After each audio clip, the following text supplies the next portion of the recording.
সে একটা প্রশ্ন স্বাভাবিকভাবে এসে যায়, অনেকেই প্রশ্নটা করেন যে এখানেই বিশ্ব ভারতী ইউনিভার্সিটি রয়েছে, কবিগুরুর প্রতিষ্ঠা করা ইউনিভার্সিটি, সেই ইউনিভার্সিটি পাশেই আরও একটি ইউনিভার্সিটি তৈরি করার কি খুব প্রয়োজন ছিল? এটা অনেকেই প্রশ্নটা করছেন, এটা আপনার মতামত স্যার কি? হ্যাঁ, এটা অবভিয়াসলি কোশ্চেন। এই কোশ্চেনটা যখন আমি করে কেউ আমাকে, তখন আরও আমি বলি যে এর সঙ্গে আরও দুটো ইউনিভার্সিটি খুব কাছাকাছি আছে, যেটা হচ্ছে বর্ধমান ইউনিভার্সিটি আছে, আর একটা হচ্ছে কাজী নজরুল ইউনিভার্সিটি আছে। তো এদের ডিস্টেন্স কিন্তু খুব বেশি নয়, 50 কিলোমিটার। তার মানে এই বৃত্তের স্টুডেন্টগুলো তাদের কাছে যাবে, তারা অনেক পুরনো।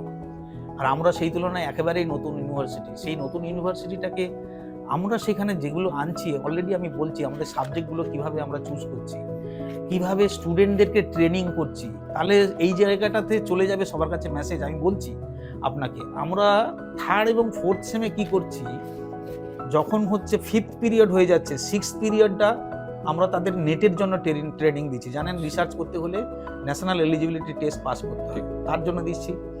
আবার কিছু ছেলে মেয়েকে প্রফেশনাল স্টাডিজ, যেগুলো চাকরি পাওয়ার জন্য যেগুলো লাগে, ইউপিএসসি, তারপরে হচ্ছে আপনার ধরুন WBCS, পিএসসি, এই সমস্ত পরীক্ষাগুলোর জন্য, কম্পিটিটিভ এক্সামের জন্য আপনারা পড়াচ্ছেন। হ্যাঁ, এবং এটা অনেকে আমাদেরকে বলছে, তার এটা কেন আপনি করছেন? আমরা বলছি যে এটা ছেলে মেয়েদেরকে শুধু পড়ালে হবে না, তাদের চাকরিটাও দিতে হবে। আবার এটাও আরও শুনবেন, আমরা অলরেডি একটা করেছি যে ইউনিভার্সিটির মেয়েদেরকে বিশেষ করে ট্রেনিংটা হয়েছে, যে তারা কি করে প্রাইভেট সংস্থায় চাকরি পাবে, তার জন্য কিভাবে তাদেরকে মানে ট্রেনিং দিতে হবে। সেই ট্রেনিংটা আমরা বাইরের থেকে রিসোর্স পার্সনকে নিয়ে এসে সেই ট্রেনিংগুলো দিচ্ছি। স্যার, ভবিষ্যতে কি পরিকল্পনা রয়েছে বড় বড় কোম্পানিকে এখানে এসে ক্যাম্পাসিং এর কোনো ব্যবস্থা করা বা এই জাতীয় কিছু ব্যাপার? মূলত দেখেছি আমরা অন্যান্য প্রাইভেট ইউনিভার্সিটি, তারা স্টুডেন্ট টানে ইউনিভার্সিটিতে ক্যাম্পাসিং দেখিয়ে, এই ক্যাম্পাসিং করিয়ে তারা প্লেসমেন্ট দিচ্ছে। ফলে বিশ্ব বাংলা ইউনিভার্সিটি নতুন পথ চলা শুরু করেছে। সেক্ষেত্রে আপনার কি এরকম ভাবনা রয়েছে স্যার? হ্যাঁ, আমি কিছুদিন আগে গোয়াতে গিয়েছিলাম। আমার একটা কনফারেন্স থাকে, আমাকে প্রায় প্রতি মাসেই 1-2 বার যেতে হয়। তো ওখানে গিয়ে আমি সিনজিনটাতে গিয়েছিলাম। সিনজিনটা হচ্ছে যারা হচ্ছে অ্যাগ্রোকেমিক্যাল এবং অনেক প্রোডাক্ট যেগুলো হচ্ছে বাজারে বিক্রি হয়। তো তাদের R&Dর যিনি হেড এবং ডাইরেক্টর প্রফেসর ভানু, ওনার সঙ্গে আমার কথা হয় এবং উনি বলেন যে ঠিক আছে, আপনার যদি স্টুডেন্টদেরকে ওরিয়েন্ট করতে হয় যারা কিভাবে চাকরি পাবে না পাবে, আপনি তাহলে একটা ওয়ার্কশপ অ্যারেঞ্জ করুন, আমরা আসবো। আমি শুধু আসবো না, আরও অনেকে আসবে। তো সেইটা আমরা সারা ইন্ডিয়াতে বড় বড় academician as well as industrialist, যারা হচ্ছে R&Dর কাজ করছে, রিসার্চ করছে, যারা চাকরির ওরিয়েন্টেশনটা কী করলে ওরিয়েন্টেশনটা হবে, সেটা আমরা এপ্রিলের মাঝামাঝি আমরা একটা ওয়ার্কশপ করব।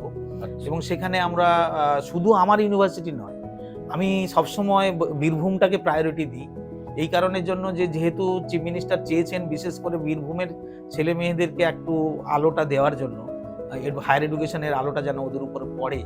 তো সেই জায়গাটা থেকে আমি অলরেডি 18টা কলেজের প্রিন্সিপালকে ডেকে একটা মিটিংও করেছি। সেই মিটিংয়ের মধ্যে আমরা ডিসিশন নিয়েছি যে এদের সমস্ত স্টুডেন্টরা এবং আমাদের যে সাবজেক্ট আমরা নিচ্ছি, ওনাদের যেটা আন্ডার গ্র্যাজুয়েট পড়াচ্ছেন, যাতে তাদের মধ্যে একটা কোরিলেশন থাকে, সেই স্টুডেন্টগুলো যেন মাস্টার ডিগ্রি এখানে করতে আসে, সেই জন্য আমরা ওনাদের সঙ্গে কথা বলি। তো এইখানে আমি বলতে চাইছি যে আমরা শুধু আমাদের স্টুডেন্টদেরকে ট্রেনিং দিচ্ছি না, আমরা বলছি কলেজগুলোকেও আমন্ত্রণ জানাবো, তাতে স্টুডেন্টরা যাতে আসে এবং তারা এই সব লেকচারগুলো শোনেন। আপনারা জানেন আমাদের বিশাল বড় অডিটোরিয়াম এবং বিউটিফুল অডিটোরিয়াম মানে আছে, এবং সেখানেই আমাদের হবে। এবং শুধু তাই না, 2টো প্যারালাল সেশনেরও ব্যবস্থা আছে।